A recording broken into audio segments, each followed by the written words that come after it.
Saludos, buenos días. Hoy 28 de septiembre del 2020, año complicado. Mi deseo de comentarles que en este día me encuentro con emociones contradictorias. Primero, por la razón que nos aqueja, que no es permitido el acercamiento físico y poder encontrarnos en algún lugar especial, para aproximarnos y así de esta manera celebrar nuestro ritual de acercamiento, seres de nuestro gremio en el deseo de estrechar nuestras manos, que además son nuestra digna herramienta de la real labor creativa. Pero no solo por esto dejaré de ofrecer mis manos y mis brazos de amistad y de apoyo a todos ustedes, hermanos de oficio, hermanos del arte, hermanos en la transformación de la tierra, en su significado del gremio, por el servicio creativo y con la unión con los elementos y la inteligencia artística del ser humano. Transformando en el espíritu de Jafar, la tierra, Jafar, vehículo de inspiración para la materia y el alma, Jafar del hombre de Altamira, Jafar del muro de Tapies, Jafar de las representaciones de las divinidades materiales y del culto a la fertilidad. Para esta plática me he preocupado de descifrar y aplicar el uso de conceptos de vital importancia en el desarrollo creativo. Estos son el designio, el diseño, la perspectiva y el patrimonio. El designio como una idea, una intención, un propósito que es llevado. Así designar, que viene del latín designare, representar, indicar, marcar o designar. Esto significa objeto a la cultura, a su tiempo y geografía, es decir, el significado intelectual de la obra, pero no solo en su existencia física en el pasado histórico, sino que también en su próxima realidad, como uno o varios proyectos en el futuro. El designio se puede marcar por el simple hecho de la materia, ejemplo, el de la porcelana en China y en Japón, o la misma decisión de la posibilidad de llevar estas arcillas a los altos fuegos. La otra técnica que podría ser otro ejemplo es la mayólica de la Mesopotamia, que se produce para construir las monumentales puertas de Istar. Otra es la influencia ceremonial en la cerámica de Chupícuaro de un alto sentido escultórico y de otro sentido escultórico los sellos prehispánicos, que no solamente eso, sino que dan un servicio de grabado y de estampado, tanto en textiles como en la piel humana. La descendencia cultural, significado a la influencia de las culturas, como por ejemplo la del Pacífico. De un continente a otro es posible la entrada de mongoles, chinos, japoneses, filipinos, a la parte de Alaska, Canadá, Estados Unidos, California, México, Jalisco, Nayarit, como vemos en la influencia de los huicholes, y así hasta Sudamérica. También podemos hablar de otro ejemplo que son las propiedades plásticas en las arcillas que permiten la fabricación de monumentales y gigantes tinajas del vino. De esta manera así se construyen símbolos emblemáticos de la historia de la cerámica. El concepto de diseño, que va unido a la palabra y acto de dibujar, construir, en base a la experiencia y conocimiento intelectual de los procesos creativos y técnicos con la finalidad de realizar una obra magistral. Estos diseños, por supuesto, que permiten ser evolutivos, son específicamente determinados por su utilidad y cultura geográfica, además por su capacidad, ingenio e inspiración creativa. La perspectiva y la estereotomía es referente de espacio tridimensional, pero también se puede incluir el tiempo. La perspectiva, que significa ver a través de o documento tridimensional, nos permite definir la obra en una realidad todavía no existente. Es la más probable imagen de la realidad. Los procedimientos constructivos por medio de la estereotomía, es decir, el corte constructivo, la forma constructiva, estructural de una obra, los ensambles y los cortes. El método constructivo de la perspectiva es inventado por el gran pintor y matemático medieval, el maestro Paolo Uccello, en el que nos lo demuestra en su obra pictórica monumental, La batalla de San Romano. El resultado de los conceptos es el patrimonio. Toda obra que cumpla requisitos, formará parte del patrimonio cultural. Vamos a empezar por medio de imágenes para ayudarnos en el recorrido, y quiero comentarles que es para mí muy importante hablar de mi obra para que ustedes para podérselas compartir y no solamente quede como en una clase de historia o en conceptos teóricos, sino que veamos cómo podemos desarrollarlos también en la vida práctica. Bueno, esta es una obra reciente. En esta obra es una placa de 1.30 por 1.10, la cual el tema van a ser unos peces. Ahora vamos a ver, ya puesta la placa, cómo hago el esgrafiado. Bueno, quiero hablar del boceto. El boceto es muy importante porque es el que va a arrojar el concepto, el gesto, el valor histórico y cultural de la obra. Más aparte, su contenido técnico. Entonces, una vez que tengo esgrafiado, voy a dar mis primeros registros de modelado de unos peces fósiles.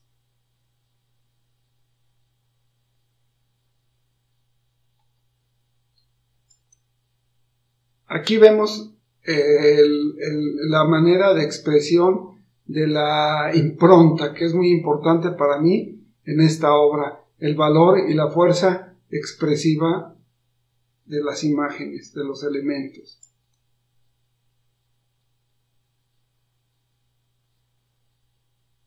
Otro fósil, como podemos ver, el valor de los elementos de las texturas son muy importantes. Aquí aparece el pez saliendo del plano, otra vez el fósil, otra vez apareciendo otro fósil, y ya vemos el movimiento es muy importante en el pez. Le quita esa parte completamente dura y plana para que pueda salir del plano y sea más expresivo.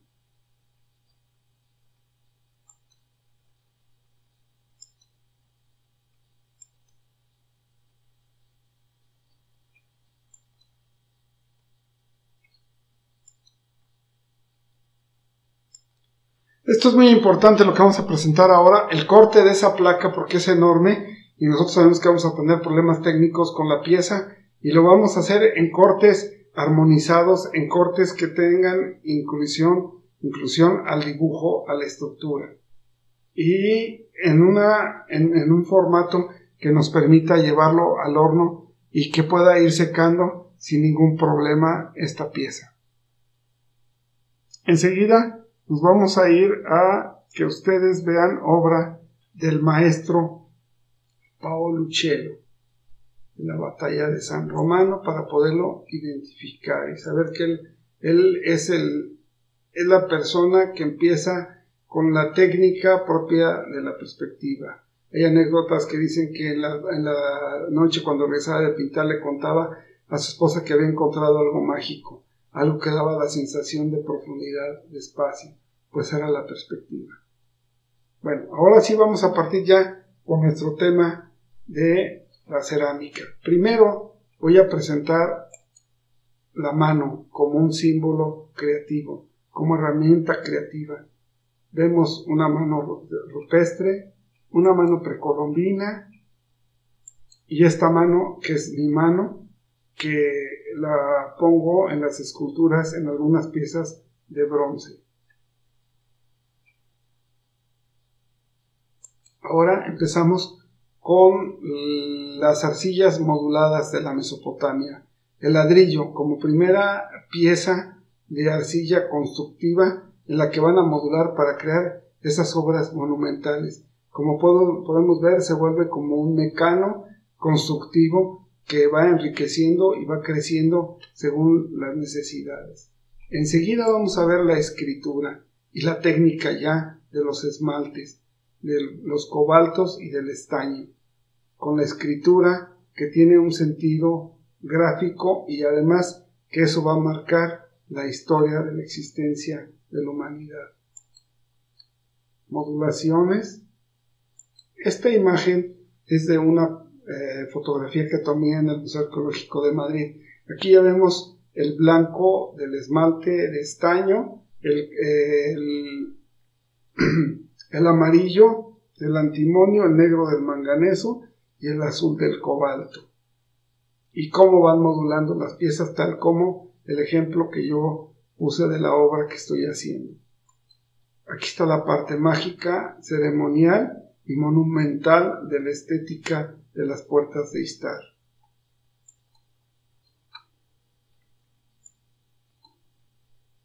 Vemos el campo visual con el fondo azul, que es muy importante para ellos porque es el encuentro con el cobalto y es la referencia con el cielo de sus personajes que son los guardianes de su espacio cultural, de su espacio simbólico.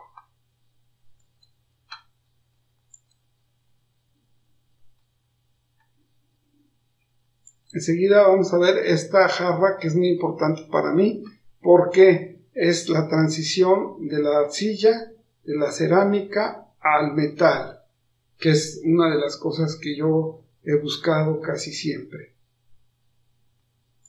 Aquí vamos a ver las tinajas hechas en una producción impresionante con una dificultad de elaboración que llegaron a desarrollarlos en una forma muy práctica. Son piezas de uso en las que no llevaban ninguna ornamentación. Bueno, en sí la misma pieza por sí sola es muy bella. Enseguida les voy a mostrar de una fotografía que tomé en Capadocia, en una de las alfarerías de Capadocia. Primero, la dignidad, la forma del trabajo, la limpieza. Claro que la mujer es muy hermosa, como son todas, y el taller está lleno de gente así, y producen cantidades enormes, y no pierden el sentido de la producción. O sea, a lo que me quiero referir es que no están preocupados por una producción industrial, sino que siguen con esa producción manual, con ese espíritu que le va a dar a cada pieza. Este es el recubrimiento de azulejos de Topkapi, del Palacio de Topkapi en Estambul. Vamos a ver las diferentes ornamentaciones y cómo vienen manejando los colores y las geometrías, las ornamentaciones, las modulaciones en los azulejos y en los pisos de los dibujos otomanos. Enseguida vamos a ver la imagen de las primeras maneras de producción que le podemos llamar un torno, porque es una parte ahuecada en una roca en la que se va a poner la tortilla y con una piedra van a golpear para poder así darle forma a la vasija. Y luego serían los primeros tornos de hace 4000 años, este torno con un vástago, un macho hembra, en el que van a ir girando poco a poco para poder fabricar tinajas, vasijas de grandes dimensiones, como podrían ser estas. Aquí veremos una de las primeras ornamentaciones que en verdad son muy sofisticadas. Y algo muy importante es la posición de las asas, porque las colgaban y para poder aguantar enredada la cuerda y colgadas para poder soportar el peso. Este es otro ejemplo también de una forma de pájaro.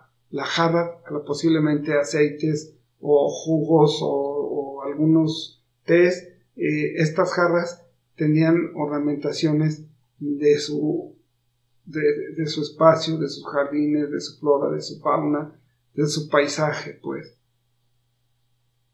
Enseguida vamos a ver la cerámica griega, sintética, arcaica, pero de un gran valor cultural.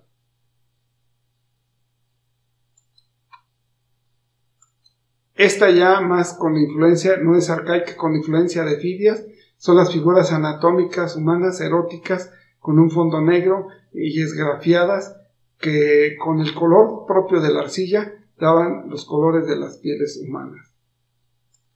Esta es otra representación humana posiblemente de un curandero, de un chamán, que ellos mismos pueden haber hecho sus piezas, y ya el uso de la presencia de un espíritu, la presencia de él mismo, y con pastillajes que deberían haber tenido alguna escritura. Por otro lado, vemos esta cerámica muy rica, proporcionada, de un grosor muy especial, de un peso representativo, y vamos a ver cómo el estampado de animales, de lagartos y de tortugas y serpientes. Es una pieza verdaderamente hermosa. De las piezas precolombinas, vemos el fondo negro y fondo bruñido, con los colores igual como en la cerámica minoica, que el color de la arcilla da el color de la piel. El modelado de las cabezas clásicas de Palenque, que son de una belleza impresionante, ya de una calidad sofisticada.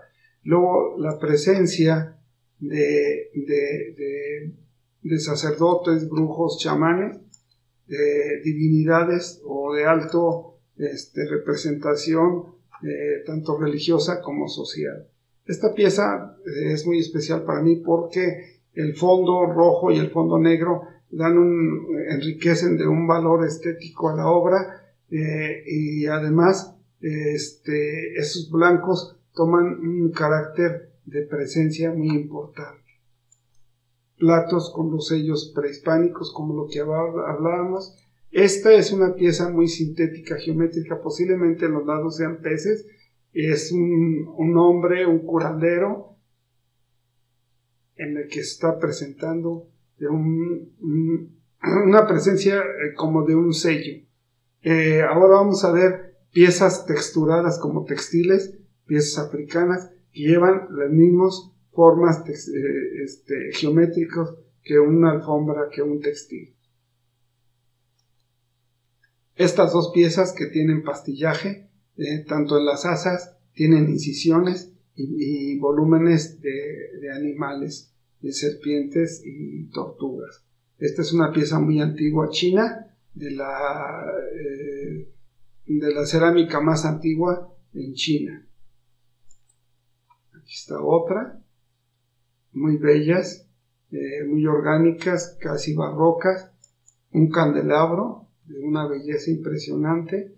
Y ahora vamos a ir con un artista ceramista muy importante mexicano, que es como un homenaje que le hago en este momento, a Jorge Wilmot. Jorge Wilmot llevó la cerámica del pueblo de Tonalá a la sofisticación, a la mezcla, a la hibridación con las técnicas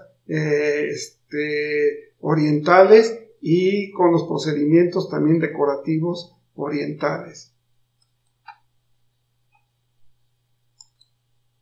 Aquí vemos un nahual, un gato, y con las decoraciones de los garrafones del agua tradicionales de Tonalá, que vienen de un origen español. Aquí vemos el arte naif en las mismas piezas de Jorge Wilmot. Y ahora vamos con un gran artista, con el artista más importante visual mexicano, que es Francisco Toledo. Toledo siempre estuvo interesado tanto como fue en la cerámica, como fue en el grabado, como fue en la pintura, como fue en el vidrio, como fue en tantas expresiones en textiles, dando una visión más amplia de todos los objetos y técnicas de arte. Enseguida vamos a ver qué es una serpiente o es un lagarto por la textura, pero yo pienso que es una serpiente enredada en la pieza de cerámica en una forma de un laberinto, o sea, una helicoidal. Ahora vamos a ver un sapo, un personaje importante en la vida artística de Toledo, tanto el chapulín como el sapo. Entonces, él hacía sus propias historias con estos animales que llegan a tener un contenido artístico muy representativo, es universal, pero pertenecen a su tierra, a Oaxaca.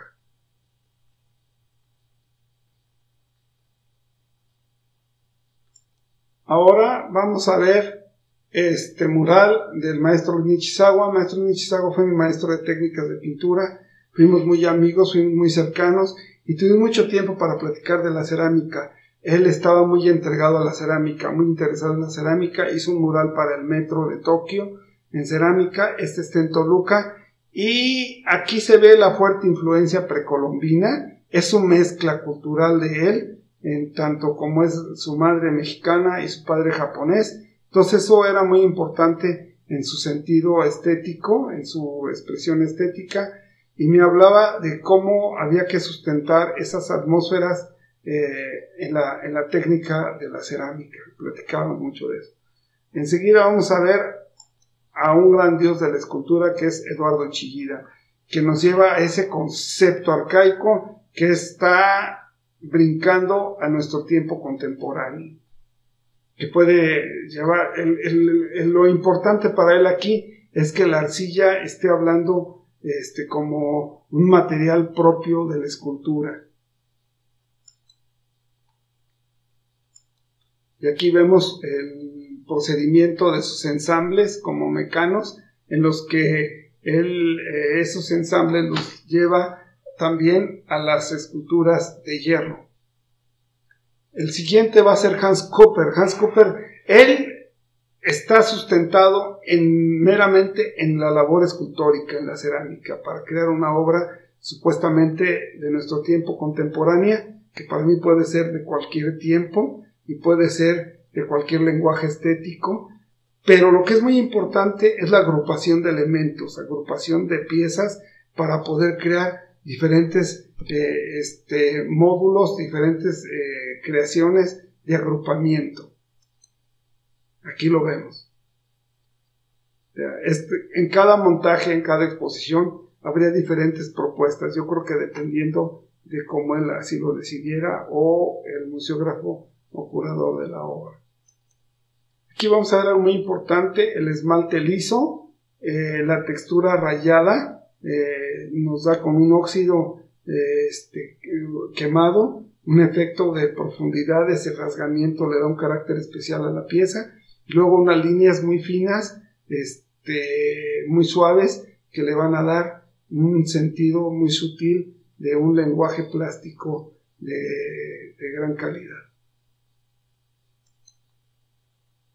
Esta es una pieza escultora de un valor escultórico muy importante y casi para mí totémico.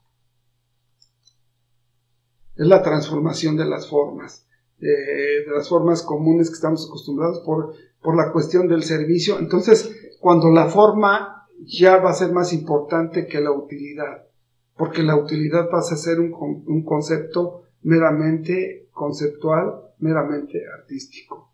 Ahora vamos con otro ejemplo que es Toshiko Takaesu.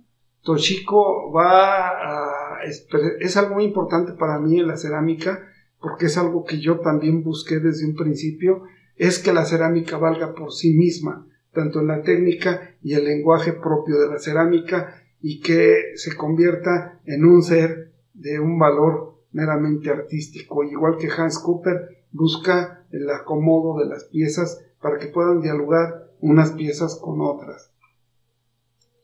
Aquí la vemos construyendo su pieza, modelándola, con una paciencia y con una capacidad enorme.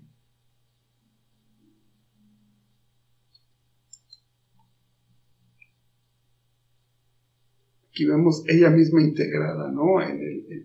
Es muy importante como planetas el espacio entre una pieza y otra, los diferentes tonos, los diferentes manejos de las formas en la esfera, o las esferas a veces cortadas con intención para darles un fuerte dramatismo. Y luego el cambio de escala de las piezas, que se vuelven piezas de una de una presencia de una presencia pública.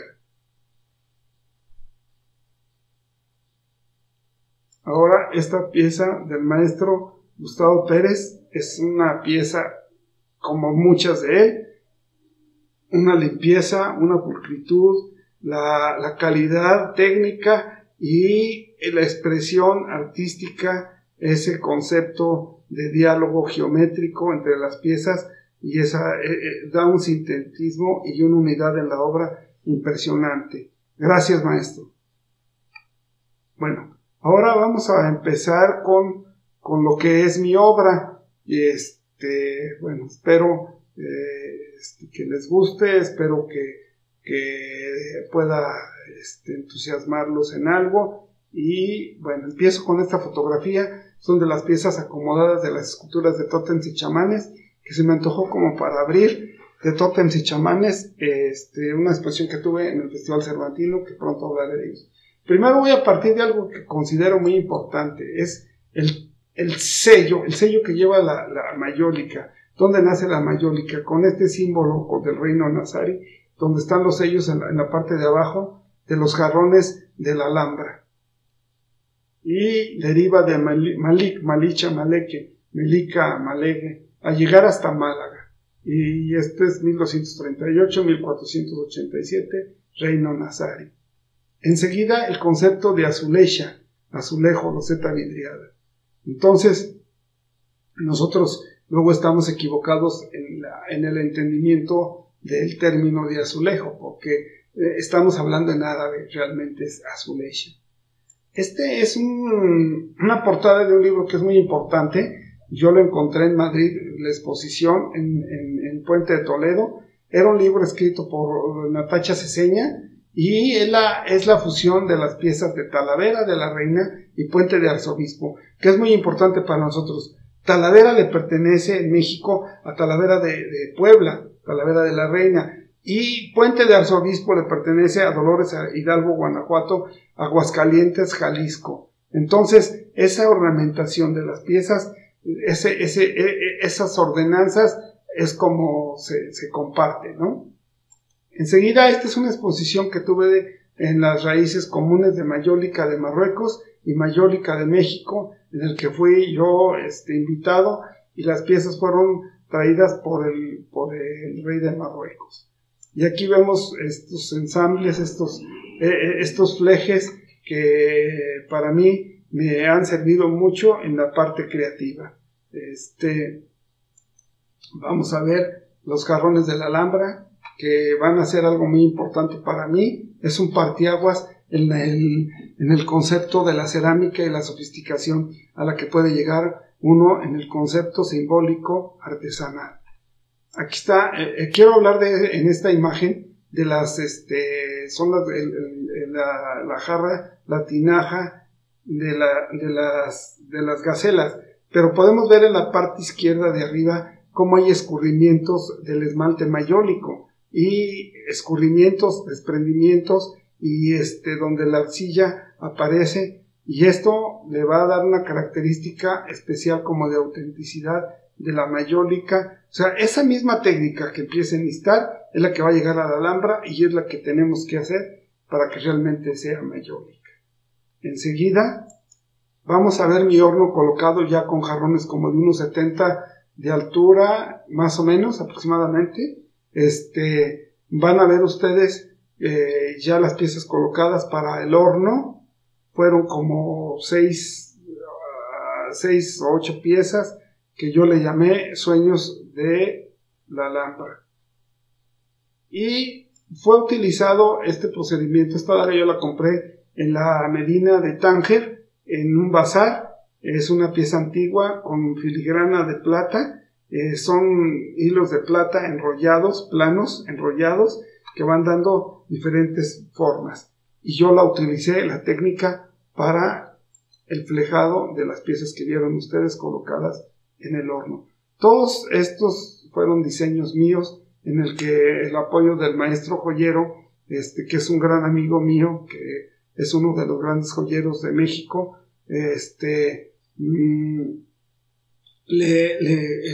tuvo a bien ayudarme con este proyecto.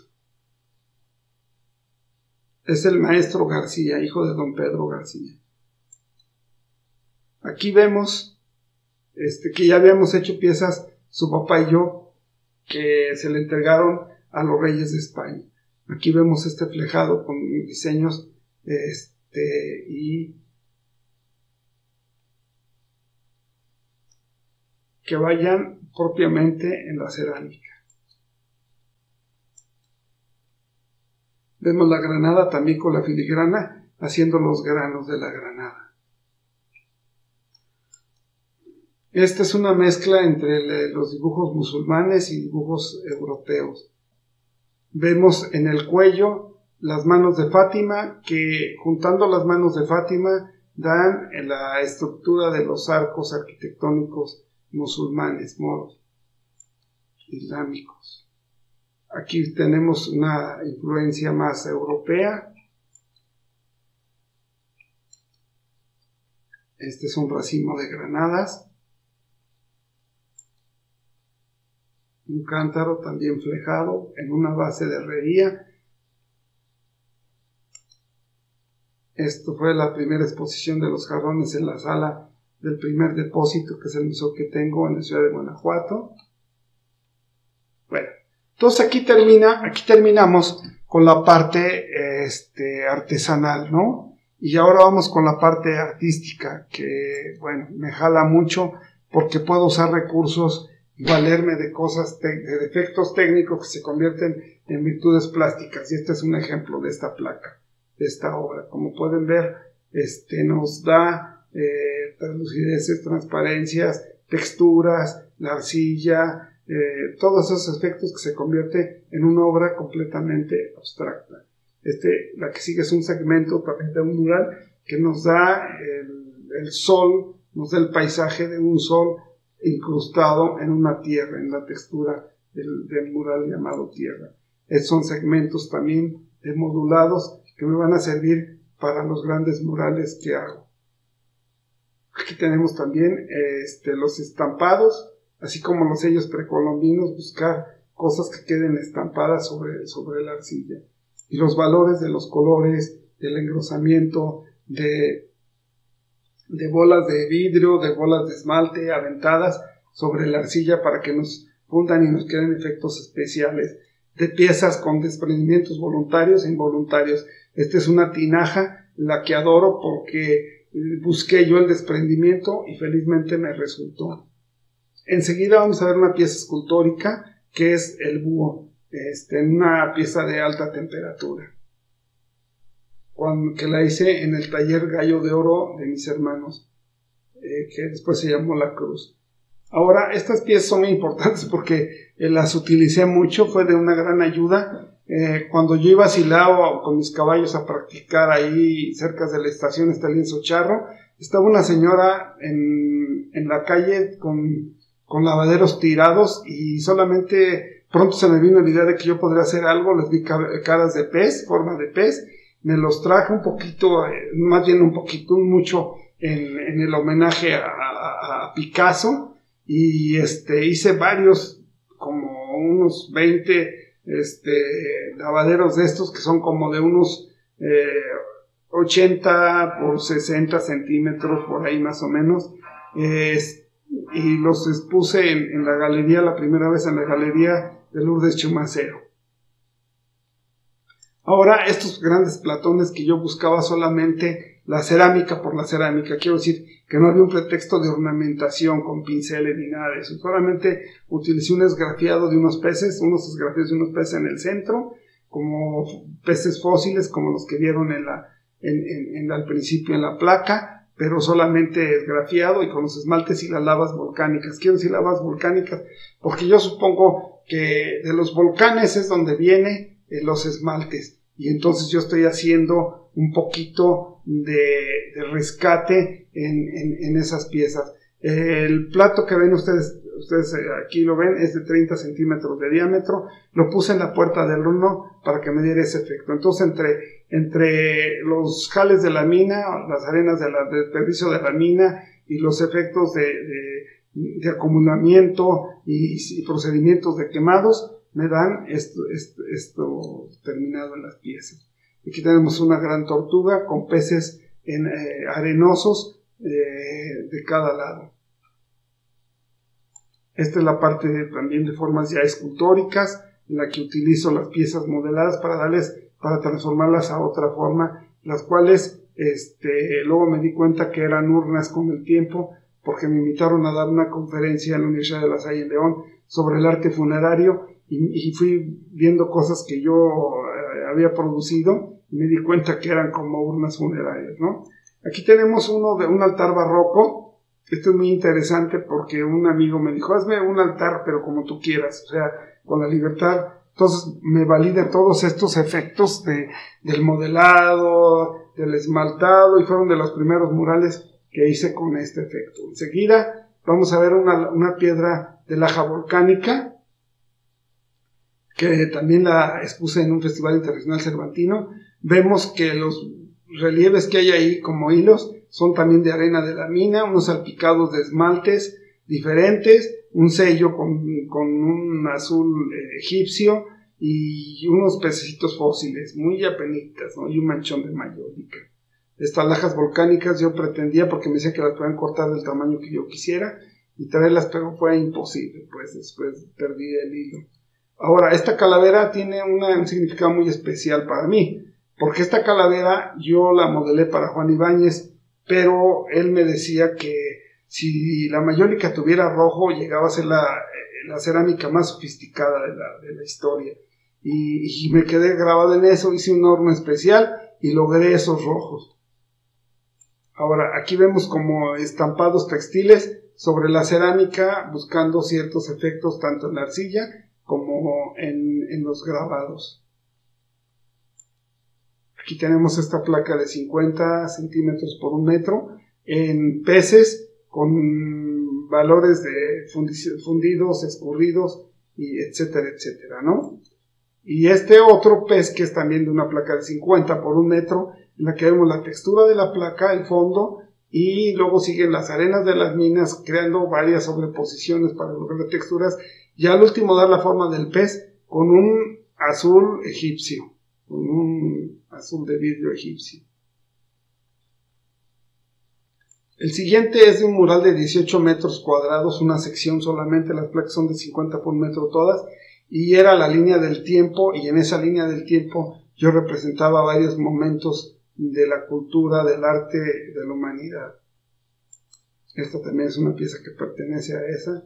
Y el que sigue se refiere a un mural, son placas de 50 por 50. Es un amigo que me pidió, un gran amigo, mi hermano, que me pidió que le hiciera un mural para su departamento en la Ciudad de México, en la que cuando él abriera la puerta del elevador para entrar a su departamento, se enfrentara con esta pieza. Y el tema solamente me dijo que era cosas del mar. La que sigue es una pieza también muy importante para mí, que se llama La Tierra. Según yo es una estereotomía, es un corte, es como partir una granada y ver en el interior, ¿no? Ya todas esas texturas que se crean, o al mismo tiempo como una vista aérea de una parte de la Tierra.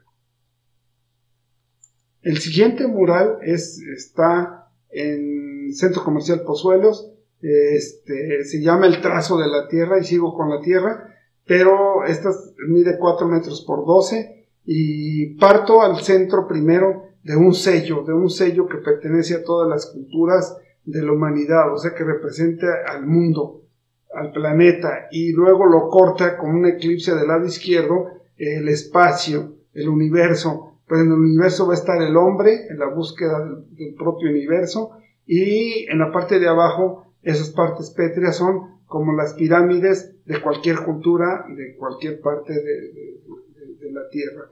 Y luego vendrá el hombre conquistando siempre, ¿no? Alrededor de la Tierra. Y al último, en el lado derecho, está un hombre disfrazado de la vida o de la muerte. Según mueva, estará en la vida o en la muerte.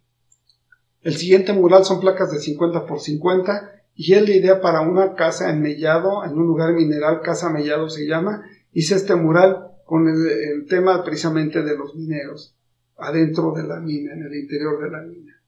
Enseguida es una tortuga en un estanque, con placas igual de 50 por 50, en un estanque, para dar ese musgo y quedar la tortuga que diera esa sensación de que está flotando. Este es otro tema muy importante para mí, es en el interior, en una cabaña, es una pieza muy alta, demasiado alta, y lo único que me dijeron a mí es que querían que fuera el tema de la escalera, y entonces tomé la cabeza de la escalera, la cabeza del toro, y de ahí me fui yendo con elementos compositivos, y todas las incisiones escurrí vidrio para que estuvieran llenas de vidrio, y era muy fácil porque cuando la tenía en el piso creando y le echaba los esmaltes quedaban por gravedad, entonces al quemarlo sale y al levantarlo da un efecto verdaderamente interesante. Esta es la parte de atrás del mismo mural donde está la recámara de los amigos, y vean el medallón arriba con la misma idea de los que habían visto antes, pero abajo en la composición con la chimenea, y si vemos del lado central en esta fotografía hay unas figuras que representan a la familia, y algo muy importante es el listón cargado casi en el piso, es un listón muy grueso doblado que se ve muy interesante, que da un sentido espacial.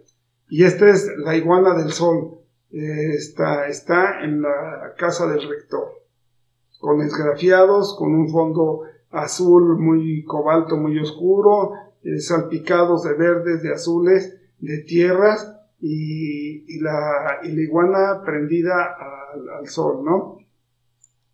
Enseguida es un pez que me pidieron, primero era para un fondo de una alberca y los convencí que no, porque no lo iban a disfrutar, y la trajeran hacia afuera en la cabecera de la alberca, y solamente el pez era la presencia estética. Bueno, enseguida ahora vamos a ver la lagartera. Esta lagartera son de placas que han sido recicladas, son placas que me han durado 20, 30 años, que están rotas ahí acumuladas, entonces decidí hacer algo para el beneficio estético.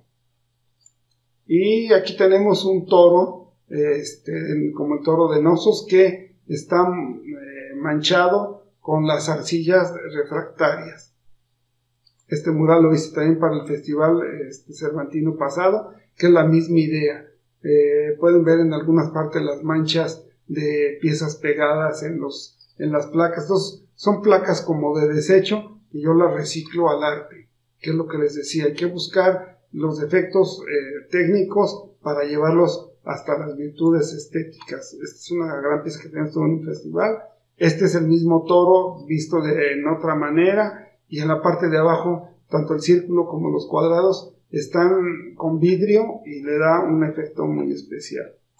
Enseguida vamos a ver esta pieza que vale solamente por la arcilla, por el valor artístico, por su presencia sola de la presencia de la arcilla, la fuerza de la arcilla.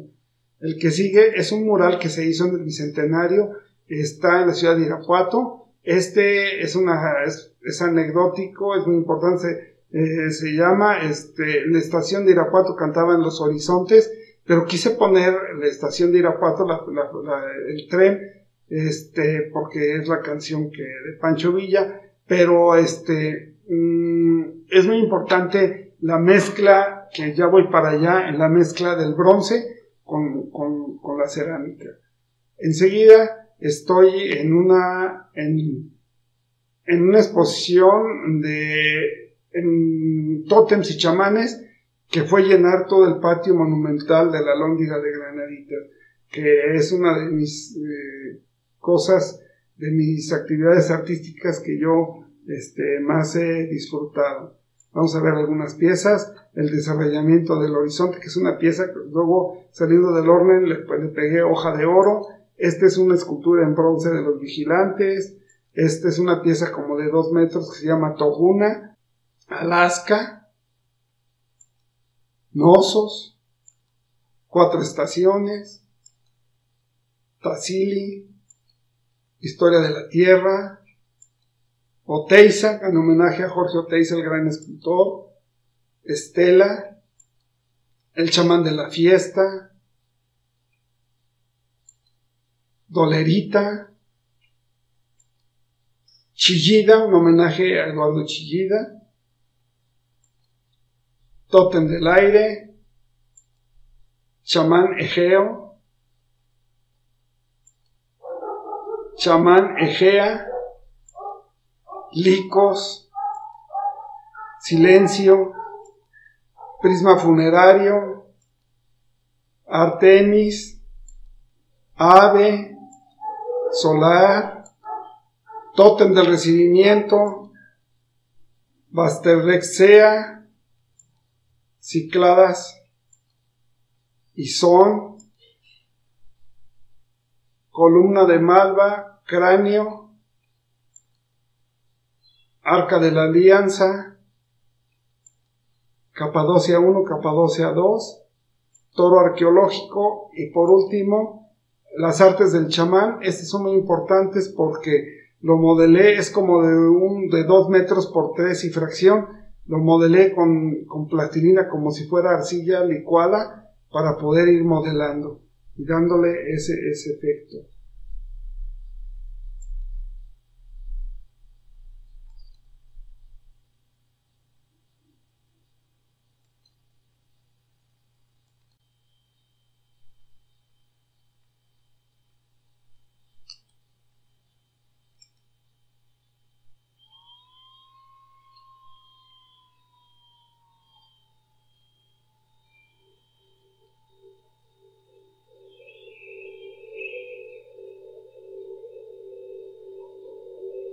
Esta es una exposición que hice el año pasado para Bestiario, que se hizo un mural de bronce de 6 metros por 6 metros que estuvo en la calle del Truco y está dentro del Museo Primer Depósito.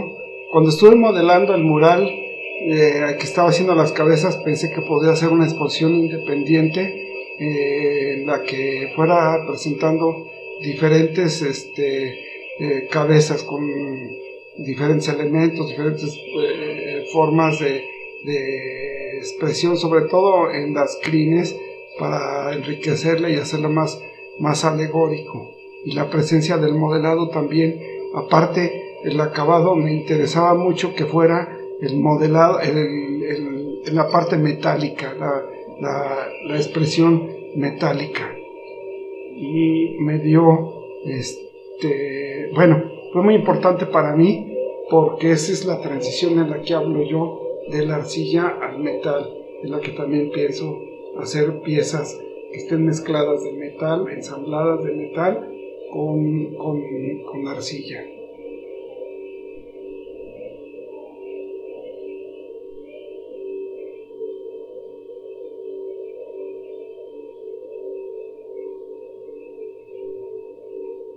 Esto enriquece mucho porque sobre todo a la preocupación del proceso, llevarlo con un valor,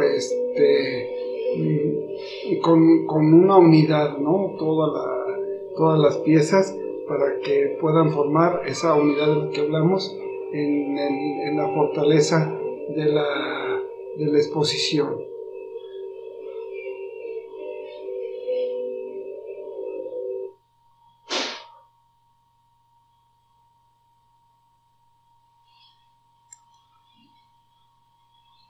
Esto es muy importante.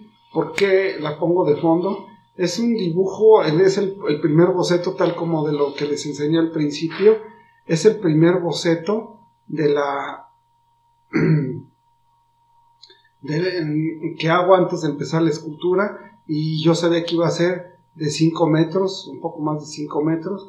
Y esta hoja a mí me sirve, como pueden ver, como comparativa de perspectiva. O sea, a la hora que estoy construyendo la escultura, la pongo de tal manera de fondo que me va a dar las dimensiones y me voy a la escala real. Como pueden ver en todos mis trabajos de escultura de bronce, busco la presencia de la arcilla. Como pueden ver en el rostro hay craquelados, hay escurrimientos, hay lo mismo efecto propio de la cerámica.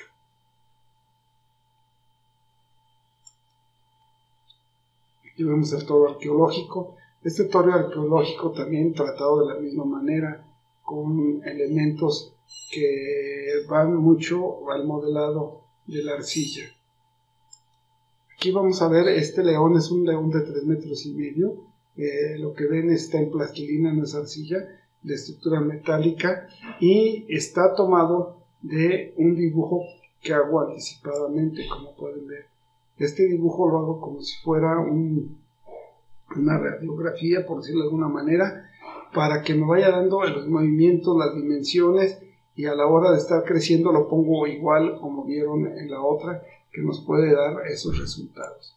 Y las que siguen son de la exposición, también un festival cervantino de Fandango.